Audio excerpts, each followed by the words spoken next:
looking forward to meeting the other creators as well. Just seeing what that whole process is like there. I'm so glad you guys invited me to go. And like, I'm just curious to see the whole process, everything I'm going to film, kind of new content for my channel too, because I don't do out in the field content. So I'm looking forward to all the interview, everything. It's just, I honestly, man, I can't tell you how excited I am. And it's near Palm Springs, like Southern California. Get out of here, bro. Yeah, it's going to Get be out beautiful. of here. Yeah, and they got a Vegas style pool there that's unreal. I think podcasters are a big part of this world. I really do. I feel like we are very podcaster friendly because I think that's look how many of them there are. It's the new thing, right? Like it's how people take in so much information. Yeah. Right. Podcasts do numbers that far outdo cable shows and news shows. Particularly Like in this genre. I mean, this is where you get this because you can't really find this in too many other places, to be honest. You know what I mean? That's a good point, actually. Yeah. Yeah, that's a great point, man. Yeah. So so you've implemented like podcasters and creators coming to the show, which I think is a very smart move, to be honest with you. I really, really do. That's a really smart move to get it out and get people interested in this.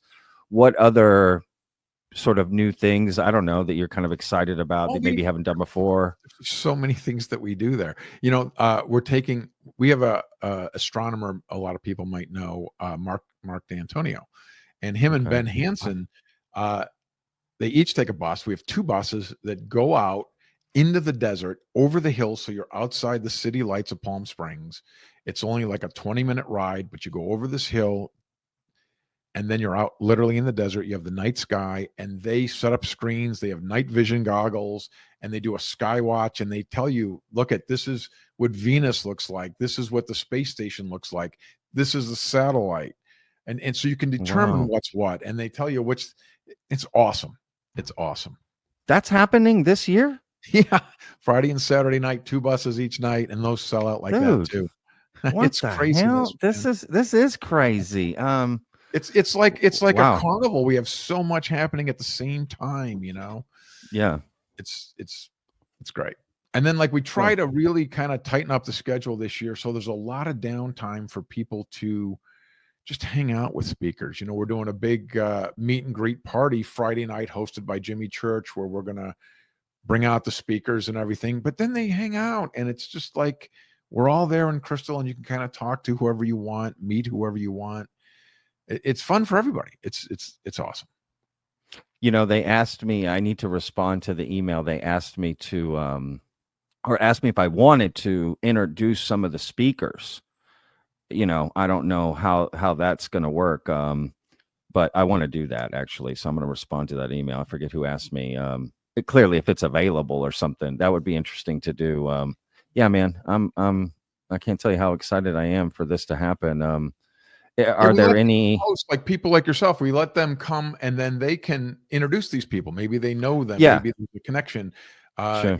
They'll probably ask you, do you have a favorite speaker? Do you have a connection with them? And we like that. I mean, yeah, I'll be honest, cool. Man, I'm a pretty 3D world guy, but there is something to this event where it takes on its own life. A lot of times speakers will ask us, well, what do you want me to talk about? And we really do not want to cloud that. We are like, well, I don't want you to repeat old information. So whatever you're working on now, that's what I want you to talk about. And who do you want to introduce this guy? Well, who knows him? Who likes him? Who's in this community for the right reason? This guy. Well, why don't you introduce them? So we kind of like really leave it loose. So it's not like we're this heavy hand building this perfect event. We just kind of outline it in, and then each year genuinely just takes on a life of its own and kind of has a feel to it. If you know what I mean. Just the way it unfolds. And there's something organic and awesome about that. And we love it. Man, that's awesome, man. Yeah. I love your energy, your attitude about it all. It's very comforting too. It's genuine. It really is. Yeah. No, that's cool. We're not in this for ego or obviously for money or for anything. This is because we love it and we want to know the truth and we want to share this information. And it's fun as hell. I'll be honest. I mean, how cool is it if you're into this community at all? They get to hang out with all these guys and absolutely. and even other attendees. Oh, really? You're into UFOs? That's interesting. Where are you from? I'm from Belgium. Really? Wow. Yeah. How'd you find out about this? It's incredible who you'll meet there. Sometimes we have speakers that come that aren't on our speaker list. People are like, "Oh, I didn't know you even had that guy." I'm like, "Well, we don't." He just came. He just can't. He's just an attendee. Yeah. Yeah, absolutely. No, it's a big part of conferences. I've been to many conferences that weren't UFO related, but I've been to. It's the networking, the hanging out, like who you meet. Like that's. I mean, that is a huge part of it. And if that goes well, you remember it well, right? You love that you want to go back again. You know what I mean? So yeah,